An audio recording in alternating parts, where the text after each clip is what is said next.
So well hello guys, welcome back in the new video पर मैं तो guys ये है the mask truth hidden prints का पार्ट 1। नए चैनल को सब्सक्राइब करना बिला करना और जैसे हमारी टूके की फैमिली कमेंट कर देना और कमेंट कर देना सबको ये पार्ट कैसा लगा। तो वीडियो को स्टार्ट करते हैं। हमें एपिसोड की स्टार्टिंग दिखा था हमारे प्यारे मित्सु को। मित्सु जो होता है ना, वो अपने जॉब पे होता है और ये हमारा मतलब मिच्योर वाला हमारा मित्सु है। करीब इसकी एज जो है 20 है।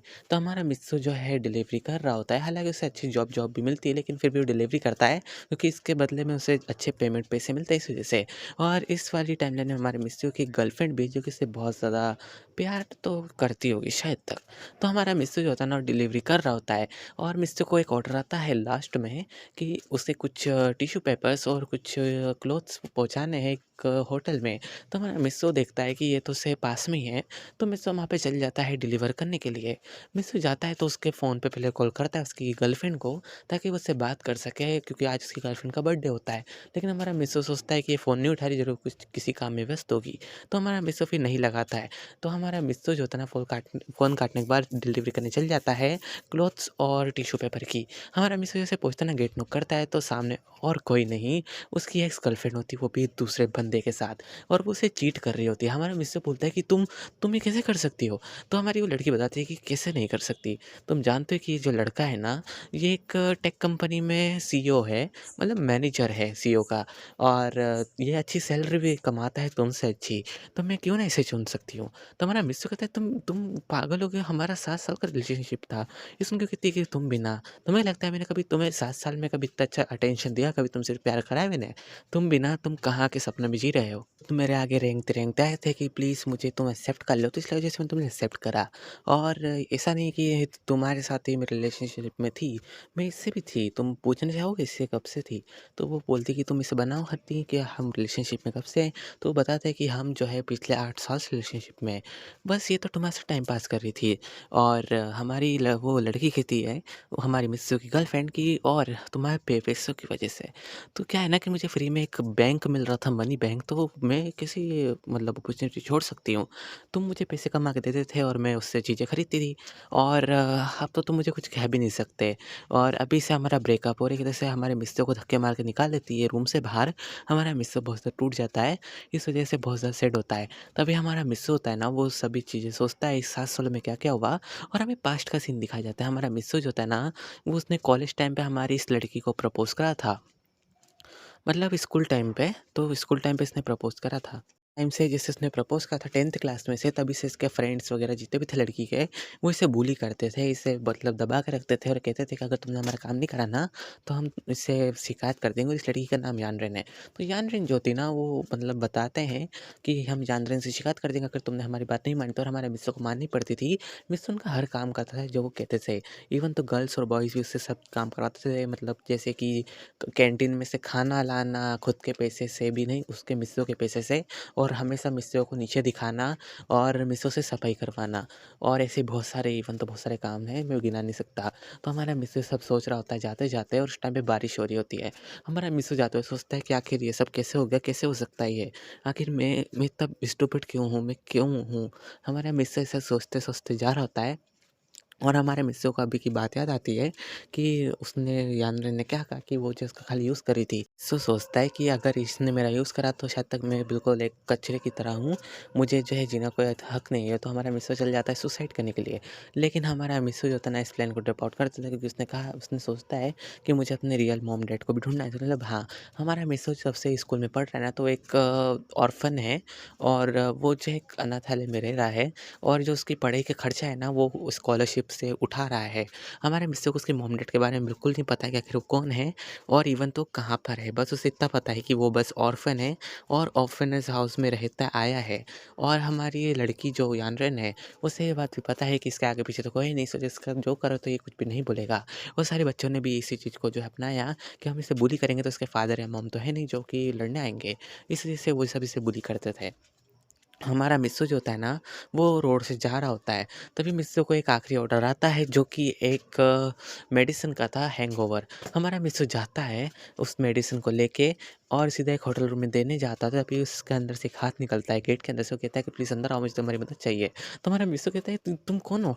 तो वो लड़की जो होती है ना, और कोई नहीं हमारी सुमेर होती है। दरअसल उसे किसी ने ड्रग्स दे दी थी, मतलब नशा दे दिया था, जिससे जो है इंसान के ऊपर कंट्रोल नहीं रहता है। तो हमारी सुमेरी कहती है कि प्लीज़ मेरी थोड़ी मदद कर दो, मैं जो नहीं जानती कि ये कैसे हुआ। तो हमारा मिस्टर फिर उसकी मदद कर भी देता है। हाँ, मतलब ज़बरदस्ती सुमेरी करती है, लेकिन फिर भी कर देता है, क्योंकि तुम तो जानते हो कि सुमेरी हमारी टॉमबॉयिश है। तो उसके आगे तो मतलब वो तो ज़ोर, उसके आगे तो कोई टिक नहीं सकता, इवन तो हमारा मिस्सो भी। तो हमारी जो सुमेरी होती है ना, वो उठती है अगले दिन, वो देखती है कि उसके कपड़े आइट साइड गिरे हुए हैं और उसके ब्लैंकेट में ओढ़ी हुई है, जिससे सुमेरी सोचती है कि ये क्या हुआ? हमारी सुमेरी अपने ब्लैंकेट उठाते हुए देखती है कि उसने कपड़े नहीं पहन रखे। और हमारे मिस्सू की तरफ देखते हुए कहती है कि अरे यार, मुझे रात को कुछ याद क्यों नहीं है। और हमारे मिस्सू के मतलब डिलीवरी एड्रेस देके पहचान जाती है कि वो डिलीवरी वाला है, जिसे उसने मतलब मेडिसिन लेने के लिए, मतलब मेडिसिन के लिए बुलाया था। हमारी सुमेरी सोचती है कि उन्हें ये मुझसे क्या हो गया। तभी सुमेरी के फ़ोन पे कॉल आ जाता है उसकी सिस्टर का। वो कहती है कि बहन, आखिर तुम कहाँ पे हो? तुम जानती हो ना कि डैड को पसंद नहीं है तुम इतनी रात तक बाहर रहो। तो अगर तुम नहीं चाहती हो ना कि डैड तुम्हें पनिश करे, तो तुम जल्दी-जल्दी घर आ जाओ। और मैं तुम्हें बता दूँ कि हमारे सुमेरी की भी जो फैमिली है ना, उसने सुमेरी को अडॉप्ट करा है उसी अनाथ आश्रम से, जैसे हमारा मतलब ऑर्फ़न से, जैसे ऑर्फ़न हाउस से जैसे हमारा मिस्सू पढ़ता है। और इसका लिंक मैं तुम्हें आगे बताऊँगा कि रिश्ता क्यों है। तो हमारा मिस्सू जो होता है ना, वो अभी भी सोया ही होता है। तो हमारी सुमेरी जो है ना, उसके पास में कुछ कैश और एक नंबर रख के लिख के चली जाती है कि ये उठेगा तो ये कैश लेके बाद मुझे कॉल कर देगा, फिर मैं इससे कन्वर्सेशन कर दूँगी। हमारी सुमेरी सोची चली जाती है। हमारी सुमेरी सोचती है कि पता नहीं क्या हो गया, ऐसे कैसे हो सकता है? तभी हमारी सुमेरी घर पहुँचती है ना, तो उसकी जो सिस्टर होती है, स्टेप सिस्टर, तो वो जो है अपनी मॉम को बताती है कि मॉम देखिए, दीदी ने किसी अनजान लड़के के साथ नाइट स्पेंड करी, मेरे पास तो वीडियो भी है। तो उसकी मॉम फिर उसके डैड को बोलती है कि तुम इसे पनिश करो, इस लड़की को, ये बहुत ज़्यादा बिगड़ चुकी है। तो उसके डैड जो होते हैं ना, एक स्टिक निकालते हैं और हमारे सुमेरे को बोलते हैं कि तुम अपना हाथ आगे करो। तो सुमेरे कहती है कि पर डैड, मेरी कोई गलती नहीं है इसमें। तो उसके डैड कहते हैं बेटा, तुम्हारी गलती है, हो या ना हो, तुम्हारी गलती तो है, तो अपना हाथ दो। और हमारे मिस सुमेरे को बहुत ज़्यादा मतलब हाथ पे मार पड़ती है और उसके हाथ से ब्लड भी आ जाता है। तभी वहाँ पे एक नैनी आती है, जो कि हमारे सुमेरे को जब से अडॉप्ट करा था तब से उसके साथ है। तो आज वो कहती है कि सर प्लीज़, मतलब माफ़ कर दीजिए इन्हें, मिस को, ये आइंदा से ऐसी गलती नहीं करेंगे, मैं ध्यान रखूँगी। ये सुन के जो हमारे मिस सुमेर के स्टेप डैड होते हैं ना, वो कहते हैं कि अच्छा, आप भी इसे बचाने आ गई। चलो कोई बात नहीं, इस बार मैं आपको देख के इसे छोड़ देता, लेकिन आइंदा से इस लड़की ने ऐसी कुछ भी हरकत करी तो मैं जो इसे नहीं छोड़ूँगा और इसे अच्छे से सबक सिखाऊँगा। तुम तो जानती हो ना कि हमारे रूम, हमारे जो ये विला के नीचे एक बेसमेंट है, तुम चाहती हो वापस वहाँ जाना? और ये सुन के हमारे सुमेरे का जो है कुछ मतलब कुछ ऐसी चीज़ ट्रिगर हो जाती है जिसे नहीं होना चाहिए था। तो हमारी सुमेरे को बहुत ज़्यादा डर लगने लग रहा था और काँपने लग जाती है। और हमारी सुमेरे की हालत देख के हमारी जो नैनी होती है ना, वो थोड़ी इमोशनल हो जाती है, कहती है कि प्लीज़ आप ऐसा मत कीजिएगा, मैम को वापस वहाँ मत बंद कीजिएगा। तो हमारे वो मिस सुमेरे के स्टेप बोलते हैं कि ठीक है, अगर ये अच्छी बच्ची बन के रही तो मैं नहीं करूँगा, और अगर ये वापस से इसके मतलब हरकत है, इसने कुछ ऐसी करी जिसकी वज़ह से मेरी फैमिली का नाम डूबा या फिर मेरी कंपनी के शेयर्स वग़ैरह में कोई दिक्कत आई, तो मैं जो है इसे वहाँ पे लॉक करने से पहले एक बार भी नहीं सोचूँगा। पहले तो मैंने इसे खाली 2 महीने के लिए बंद करा था। अब इसे मैं 1 साल के लिए बंद कर दूँगा। और एक तरह से वहाँ से चल जाता है। और सो मेरे के जो स्टेप डैड वहाँ से जाते हैं ना, तभी उसकी स्टेप मॉम और उसकी स्टेप सिस्टर हमारी सुमीर को ताना देते हैं। कहते हैं कि तुम भी ना, तुम पता नहीं कहाँ से अडॉप्ट होके यहाँ पे आ गई। हम तो नहीं चाहते थे तुम्हें अडॉप्ट करना, लेकिन फिर पता नहीं हमारे जो मतलब हमारे मिस सुमेरे के स्टेप डैड के जो ग्रैंडपा है ना, उन्होंने हमारे सुमेरे को अडॉप्ट करा था, क्योंकि उन्हें ये लगा कि लड़की बहुत ज़्यादा अच्छी है। और उसके उस टाइम पे जो उसकी मॉम थी ना, हमारी मिस मेरे की स्टेप मॉम, वो उसकी कोई मतलब वो नहीं थी बच्ची। तो उसने सोचा कि ये तो जो है मतलब अबॉर्ट नहीं कर सकती बच्ची को, तो मैं उसके लिए एक बच्ची ले जाता हूँ ना, मतलब यहाँ से। तो वो जैसे अपनी बच्ची की तरह ट्रीट करेगी और इसे अच्छे से मतलब पालेगी और बड़ा करेगी।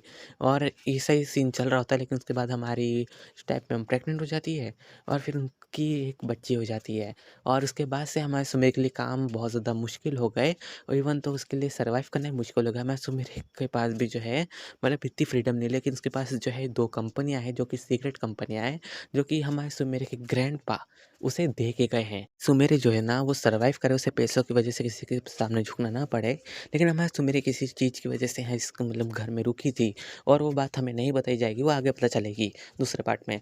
तो हमारा जो मिस्सू होता है ना, वो सोचता है कि मैं कहाँ पे हूँ? हमारा मिस्सू फिर उठता है तो देखता है कि उसने कपड़े वग़ैरह नहीं पहने हैं। उसकी मतलब बॉडी के ऊपर कुछ स्क्रैचेस वग़ैरह भी थे। हमारा मिस्सू कहता है कि अरे यार! मैं कहाँ फँस गया? ये कौन-सी जगह है? हमारा मिस्सू का सर दुख रहा था, तभी वो जो होता है ना वो देखता है कि उसने किसी की लड़की के साथ नाइट स्पेंड कर ली। हमारा मिस्सू कहता है कि अरे यार! ये लड़की थी कौन? हमारा जो मिस्सू था ना उसकी नज़र जाती है टेबल के ऊपर, तो वहाँ पे एक मोटी गड्डी का कैश रखा हुआ था और एक नोट रखा हुआ था जिसके ऊपर लिखा था कि आई एम सॉरी, मैं जो हूँ ड्रिंक के नशे में थी और तुम्हें और पैसे चाहिए तो तुम जो है मुझसे इस नंबर पे कॉन्टैक्ट कर लेना, मैं तुम्हें पे कर दूँगी। हमारा मिस्सू जो होता है ना, वो सोचता है कि अरे यार! मैं ऐसा नहीं कर सकता, ज़रूर उस लड़की की भी को मतलब मुझे उसकी रिस्पॉन्सिबिलिटी लेना चाहिए। लेकिन हमारा मिसेज़ सोचता है कि पर मेरा तो कोई घर भी नहीं है, ना मैं इतना कुछ अच्छा कमाता हूँ, तो कोई लड़की मुझे क्यों ही पसंद करेगी? बस उससे मेरी ज़रूरत थी, इस वजह से उसने उसकी ज़रूरत पूरी कर ली और मुझे वापस से फेंक दिया और मुझे पैसे दे के चली गई। हमारा मिस्सू को तो ये लगता है, तो हमारा मिस्सू जो होता है ना, वो क्या करता है कि वो मतलब जो पैसे रहते हैं वो तो लेता ही है, वगैरह पहन के रूम से बाहर निकल जाता है। फिर हमें सीन दिखाया जाता है एक ऑर्फन हाउस का, जहाँ पे हमारा मिस्सू रहता है और ये एक ग्रैंडपा और एक ग्रैंडमा मिलके चलाते हैं, क्योंकि इनके बच्चों ने भी उन्हें नहीं रखा था। इस वजह से उन्होंने सोचा कि हम जो है हमारे पास जितने पैसे हैं, उससे हम एक ऑर्फन हाउस तो खोल ही सकते हैं और बाकी फिर हमारी जहाँ की सरकार है वो तो मदद कर देगी और लोगों भी। तो वैसे भी उसके अच्छे ही मतलब ऑर्फन हाउस चल रहा था, लेकिन कुछ फंडिंग में प्रॉब्लम आ रही थी क्योंकि खाना वगैरह अच्छे से नहीं मिल पा रहा था बच्चों को और बच्चों को बहुत सारी नीड्स भी होती है। तो हमारा मिस्सू जो उसे पैसे मिले होते ना, मतलब सुमेर ने उसे छोटे-मोटे 25-30 हज़ार नहीं दिए होते हैं, उससे पूरे-पूरे 5 लाख रुपए दिए होते हैं। तो मैं कहता है कि मोटी गट्टी है, तो वो ऑब्वियस सी बात है 5 लाख रुपए। तो हमारा मिस्सू ये जाके ग्रैंडमा को देता है, तो उसकी ग्रैंडमा कहती है, "बेटा ये इतने पैसे कहाँ से लाए? तुमने कहीं गलत काम करके तो नहीं कमाया ना?" तो हमारा मिस्सू कहता है कि नहीं-नहीं ग्रैंडमा आप गलत समझ रही है, मैंने कोई गलत काम करके नहीं कमाए इससे। तो हमारी ग्रैंडमा कहती है कि बेटा तुम ही जो है मतलब हमारे साथ रह रहे हो, वरना जितने भी ऑर्फन बच्चे यहाँ से गए ना, वो आज तक यहाँ पे कभी देखने भी नहीं आए हैं कि हम यहाँ कैसे रह रहे हैं हम दोनों। और इवन तो तुम यहाँ के बच्चों को भी अच्छे से ध्यान रखते हो, उन्हें जो नीड्स होती है तुम उन्हें पूरा करते हो। तो ये वहाँ पे सारे ऑर्फन बच्चे मतलब जितने बच्चे होते हैं ना सब आ जाते हैं और करीब 50 बच्चे हैं यहाँ पे। तो हमारा मिस उनके साथ जाता है, उन सबके लिए चॉकलेट लेके आया होता है और उनके साथ अच्छे से मतलब चॉकलेट बाँटता है, उनके साथ बातचीत करता है और फिर हमारा मिस्सू ग्रैंडपा से पूछता है कि आखिर इन सब की ये अडॉप्ट करने कोई आया नहीं है क्या? तो ग्रैंडपा बताते हैं कि हाँ, इनमें से कुछ बच्चे जा चुके हैं और अब जाने वाले हैं। तो हमारा मिस्सू कहता है कोई बात नहीं ग्रैंडपा, अब ये सब जो अच्छी-सी फैमिली में जा सकते हैं और वहाँ पे अच्छे से रह सकते हैं। तो ग्रैंडपा कहते हैं कि हाँ, तुम सही कह रहे हो, पर मुझे तुम्हारे लिए बुरा लगता है कि तुम्हें कोई अडॉप्ट नहीं कर रहा। तो हमारा मिस्सू कहता है कि ग्रैंडपा आप तो जानते हैं ना कि आपको मैं अपना ग्रैंडपा और ग्रैंडमा उन्हें मानता हूँ, तो मुझे कोई अडॉप्ट करे या ना करे, फिर भी मैं आपको एक फैमिली की तरह मानता हूँ और यहाँ पे जितने बच्चे हैं उन सबको अपने भाई-बहनों की तरह देखता हूँ छोटे-छोटे। तो मैं इस वजह से मतलब कभी लोनलीनेस फ़ील नहीं करता। तो ग्रैंडपा कहते हैं मुझे तुम पे पूरा प्राउड है बच्चा कि मैंने तुम्हें जो है पाला और तुम्हें इतनी अच्छी शिक्षा दी। तो हमारा मिस्सू कहता है कि ग्रैंडपा आप भी ना, तो ग्रैंडपा कहते हैं कि चलो बच्चों मतलब बाकी बच्चों से कहते हैं कि चलो बच्चों भैया को अब खाना खाने दो, वो जो है भूखे होंगे। तो हमारा मिस्सू जाता है ब्रेकफ़ास्ट करने के लिए। और वो और ग्रैंडमा ये मतलब सभी मतलब चारों के चारों ब्रेकफ़ास्ट कर रहे होते हैं, मतलब तीनों। और करने के बाद हमारा मित्सु कहता है ग्रैंडपा से, "ग्रैंडपा मुझे आपसे एक सवाल पूछना है।" तो ग्रैंडपा कहते हैं कि, "हाँ, बोलो बेटा।" मुझे जहाँ तक याद है कि आपने मुझसे कहा था कि मैं जो उस ऑर्फ़न हाउस के गेट के बाहर आपको मिला था, वो भी एक कपड़े में लिपटा हुआ और मेरे पास कुछ नोट भी था, आपने ऐसा बताया था। आपने कहा था कि मैं जब 20 साल का हो जाऊँगा तब आप मुझे वो नोट देंगे और एक ताबीज़ भी। ये सुन के वो ग्रैंडपा कहते हैं कि, "ओह! हाँ, हाँ, बेटा मुझे याद आया, मैं भूल गया था। मैं क्या बूढ़ा हो गया हूँ ना, तो मुझे याद नहीं रहता, वो तो अच्छा तुमने याद दिला दिया।" तो हमारे मिस्टर को वो जो है देते हैं छोटा-सा बॉक्स, वो कहते हैं कि मैंने तुम्हारी जो चीज़ है ना वो सँभाल के रखी है ताकि क मुझसे कहीं घूमे नहीं या फिर मैं भूलूँ नहीं, इस वजह से मेरे पूरे टाइम आँखों के सामने रहती है। जैसे हमारा मिस्टर उसे खोलते हैं ना तो उसके अंदर से एक नोट निकलता है और उसके ऊपर लिखा होता है कि प्लीज़ आप इस बच्चे का ध्यान रखिए, हम कुछ टाइम बाद आके इस बच्चे को ले लेंगे। तो हमारा मिस्टर कहता है कि आखिर ये कौन लोग हैं? क्या ये मेरे मॉम-डैड हैं? पर अगर वो मेरे मॉम-डैड हैं तो उन्होंने मुझे ऑर्फन हाउस क्यों छोड़ा? क्या वो मुझसे प्यार नहीं करते या फिर वो जो है मुझसे पीछे छुड़वाना चाहते थे? हमारा मिस्सू जो होता है ना, वो एक पेंडेंट देखता है जो कि उसे बहुत पसंद आता है, जो कि एक ग्रीन कलर का पेंडेंट होता है, तो हमारा मिस्सू उसे पहन लेता है अपने गले में एक लॉकेट की तरह। हमारा मिस्सू कहता है कि इतना बुरा भी नहीं है, मेरी फैमिली की एक निशानी है, जो कि रियल फैमिली है, तो हो सकेगा तो अगर मैं उन्हें मुझे ढूँढना होगा तो इसके ज़रिए ढूँढ सकते हैं। हमारा मिस्सू फिर उस बॉक्स को बंद करने के बाद ग्रैंडपा को बोलता है कि थैंक यू ग्रैंडपा। तो ग्रैंडपा कहते हैं कि कोई बात नहीं बेटा, ये तुम्हारी मतलब अमानत थी, तो मैंने तुम्हें सौंप दी है। और ग्रैंडपा वहाँ पे खाँसने लग जाता है, तो हमारा मिस्सू बोलता है कि ग्रैंडपा आप ठीक तो है ना? तो ग्रैंडपा कहते हैं बेटा मेरी उम्र हो चुकी है, तो अब जो है मेरी बूढ़ी हड्डियों में इतनी ताकत नहीं कि मैं सारे काम कर सकूँ। तो मेरा मिस्टर कहता है कि आप फ़िक्र मत करिए, मैंने कुछ मज़दूरों को बुलाया है, तो वो जो है ऑर्फ़न हाउस के ऊपर की जो छत जो टूटी है ना, उसे मतलब रिपेयर कर देंगे, और इवन तो बाकी भी जो चीज़ें हैं, उस सबको भी मैंने देख लिया है, वो सब भी ठीक कर देंगे। तो ग्रैंडपा कहते हैं कि थैंक यू बेटा, तुम जो हमारे लिए इतना सब कर रहे हो। सो गाइस, ये डिपेंड करता है मुझे कमेंट करके बताना स्टोरी कैसी लगी। तो मिलते हैं इसके नेक्स्ट पार्ट में, तब तक के लिए बाय गाइस, अपना ध्यान रखना, गुड नाइट।